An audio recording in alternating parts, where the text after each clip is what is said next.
Breaking news చూస్తున్నారు. ఇరాన్కి Trump big warning ఇచ్చాడు. ఈ రాత్రికి ఇరాన్పై భీకర దాడికి దిగుతామంటున్నాడు ట్రంప్. ఖర్గ్ ద్వీపాన్ని కూడా స్వాధీనం చేసుకోవచ్చు అంటున్నాడు ట్రంప్. ఎంత చెప్పినా ఇరాన్ తీరు మారడం లేదు. ఇక నుంచి కాల్పుల విరమణ కొనసాగదు అంటూ చెప్పుకొచ్చారు ట్రంప్. ఇరాన్తో చర్చలు జరపడం వృధా అంటున్నాడు ట్రంప్. వారు చాలా దారుణంగా ప్రవర్తిస్తున్నారు. మా సైనిక స్థావరాలపై ఇరాన్ దాడులు చేస్తూ ఉంది. ఇరాన్ దాడులకు ప్రతి దాడులకు తప్పవు అంటూ ట్రంప్ వార్నింగ్ ఇస్తూ ఉన్నాడు. నిన్న రాత్రి మేము ఇరాన్ను గట్టిగా దెబ్బకొట్టామంటున్నారు ట్రంప్. ట్రంప్ కామెంట్స్తో పశ్చిమాసియాలో మరోసారి యుద్ధ వాతావరణం నెలకొంది. పశ్చిమాసియాలో మరోసారి ఉద్రిక్త వాతావరణం నెలకొంది. మరి ముఖ్యంగా ట్రంప్ చేసిన స్టేట్మెంట్ ప్రస్తుతం కాకరేపుతూ ఉంది. ఇరాన్తో కాల్పుల విరమణ ఇక పూర్తయింది, ఇట్స్ డన్ అంటూ ఉన్నాడు ట్రంప్. ఆ విరమణ ఎంతవరకు వెళ్ళిపోయిందంటే దాన్ని దాటి వెళ్ళిపోయిందంటూ కూడా చెప్పడం, అంటే ట్రంప్ని దాటి వెళ్ళిపోయిందంటూ చెప్పుకొచ్చాడు ట్రంప్. నేటో కూటమి శిఖరాగ్ర సమావేశం కోసం ట్రంప్ టర్కీకి వెళ్ళాడు. ఈ సందర్భంగా అక్కడ మీడియాతో మాట్లాడుతున్న సందర్భంలో నా దృష్టి అంతా ఇప్పుడు కీన్ ఫోకస్డ్గా ఉంది అమెరికా రక్షణ కోసమే. ఇక ఇరాన్తో ఎటువంటి చర్చలు జరపం, అసలు మాత్రం ఇంకా వాళ్ళతో సంబంధం లేదు అని అర్థం వచ్చిన మాట్లాడుకొచ్చారు. అసలు ఎందుకు ట్రంప్ ఏమన్నారో చూద్దాం, ఆ తర్వాత డీటెయిల్గా మాట్లాడుకుందాం. And we hit them hard last night after they launched a couple of, you don't have to know about this, you got stuff on your mind, but they launched a couple of drones and one rocket, one missile, and at ships, because they were in the strait, which they have every right to be. And so we hit them very hard last night, very, very hard. Probably hit them hard again tonight. I'll give them a little warning, we're going to hit them hard tonight. But we'll see how it all works out.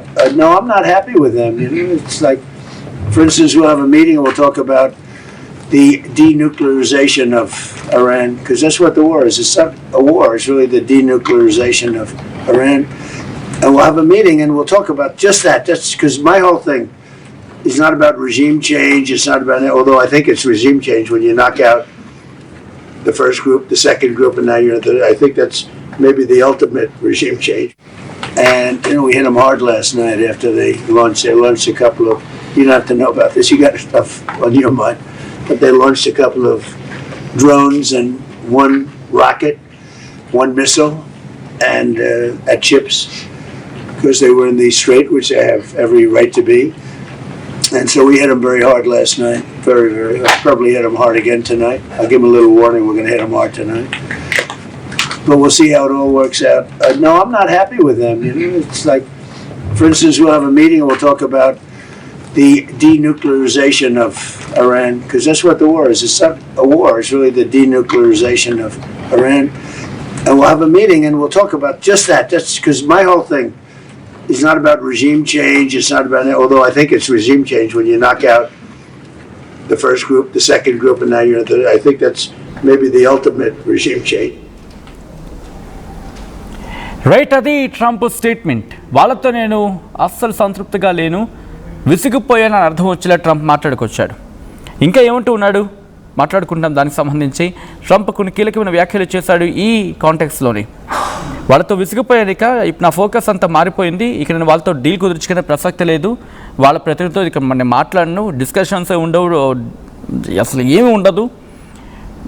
Americans చాలా మంచివాళ్ళు, కానీ వాళ్ళు చివరి నా దగ్గరికి వచ్చి మాట్లాడాలి కదా, ఆ విషయానికి వస్తే ఈ చర్చలతో సమయం వృధా అవుతోంది అంటూ కూడా ట్రంప్ చెప్పుకొచ్చాడు. సో ఇప్పుడు ఈ అంశానికి సంబంధించి మేము అత్యంత ప్రమాదకరంగా మేము ఢీకొట్టగలం. మొన్నగా ఒక స్టేట్మెంట్ ఇచ్చాడు, మేము అంత్యక్రియలు కూడా ఒకవేళ మేము టార్గెట్ చేసుకుంటే అంత్యక్రియల్లో మొత్తం అంతా వాళ్ళు వచ్చారు కదా, ఒక టార్గెట్ చేయగలం, కానీ మేము అలా చేయాలనుకోలేదు, అందుకే మేము విడిచిపెట్టేస్తాం అని అంటూ కూడా ట్రంప్ చెప్పుకొచ్చాడు. అంత్యక్రియలు కూడా చేసుకోవాలని చెప్తే వాళ్ళు తిరిగి మా నౌకల మీద దాడి చేశారు, అందుకే మేము బలంగా వాళ్ళని గట్టి కొడతామని చెప్పి ట్రంప్ చెప్పుకొచ్చాడు. హార్మజ్ స్ట్రైట్లో ప్రయాణిస్తున్న 3 నౌకలపై ఇరాన్ దాడులు చేసిన సంగతిని ఇక్కడ ప్రస్తావించాడు ట్రంప్. దీంతో ఇరాన్ వాళ్ళ ఎయిర్ డిఫెన్స్ సిస్టమ్ని, అలాగే తీర ప్రాంత నిఘా వ్యవస్థలపై అమెరికా వైమానిక దాడులు చేస్తుంది. ఎప్పుడైతే ఇరాన్ దాడికి పాల్పడిందో దీనిపై ఐఆర్జీసీ కూడా రియాక్ట్ అయింది. కాల్పుల విరమణ ఒప్పందాన్ని అగ్రరాజ్యం ఉల్లంఘించిందని చెప్పి ఆరోపించింది. బహ్రెయిన్, కువైట్లో అమెరికాకు చెందిన దాదాపు కొన్ని సైనిక స్థావరాలను లక్ష్యంగా చేసుకుంది, మిజైల్స్ని ప్రయోగించింది. దీంతో గల్ఫ్ దేశాల్లో మళ్ళీ సైరన్ల మోత స్టార్ట్ అయింది. అమెరికా ఇరాన్ మధ్య యుద్ధం ముగిసేంత పరిస్థితులు ఇప్పుడు కనిపిస్తున్నాయా అంటే ఇప్పుడు తాజాగా జరిగిన దాడితో అటువంటి పరిణామాలు ఏం కనిపించట్లేదు. మళ్ళీ మొదటకొచ్చిందా అనేది మాత్రమే ఇక్కడ అర్థమవుతోంది. ఖర్గే ఐలాండ్ని ఢీకొడతాడా, లేకపోతే వాళ్ళకున్న ఆ మిసైల్ సిస్టమ్, లేకపోతే వాళ్ళ డిఫెన్స్ యాక్టివిటీ ఉంటుంది కదా, డిఫెన్స్ యాక్టివిటీని ఢీకొనే ప్రయత్నం చేస్తాడా? ఈరోజు రాత్రికి బలమైన దాడి చేసే అవకాశం ఉంది. ఎందుకంటే ఈ స్ట్రైక్స్ అన్ని కూడా రాత్రిపూట ఎక్కువగా జరుగుతూ ఉంటాయి. ఇప్పటికే వాళ్ళు దాడులు ప్రతిదాడులతో గల్ఫ్ దేశాలపైన టార్గెట్ చేస్తూ ఉంది ఇరాన్. అమెరికా కూడా ఇప్పుడు టార్గెట్ చేసే అవకాశం ఉంది. ఎందుకంటే అమెరికా ఫ్యాక్ట్ ట్రంపే చెప్పుకొచ్చాడు, మా బేసెస్ని టార్గెట్ చేస్తూ ఉంది, మా ఇన్ఫ్రాస్ట్రక్చర్ని అక్కడ డ్యామేజ్ చేస్తుంది విదేశాల్లో ఉన్నది, కాబట్టి వాటిని మేము టార్గెట్ చేస్తామని చెప్పి ట్రంప్ స్వయంగా చెప్పుకొచ్చిన సందర్భం. కాబట్టి ఈరోజు రాత్రికి భీకరమైన దాడి జరిగే అవకాశం ఉంది. ఒకవేళ అదే జరిగితే కనుక మళ్ళీ పరిస్థితులు ఉద్రిక్తంగా మారుతాయి, పరిస్థితిని కంట్రోల్లో తీసుకురావడం కష్టమవుతుంది. అప్పుడు మళ్ళీ ప్రపంచం మీద ఒక పిడుగు లాంటి వార్త పడినట్టు అవుతుంది. ఇప్పటికీ ఎల్నినో ప్రభావంతో ప్రపంచ దేశాలన్నీ కుదలైపోతూ ఉన్నాయి.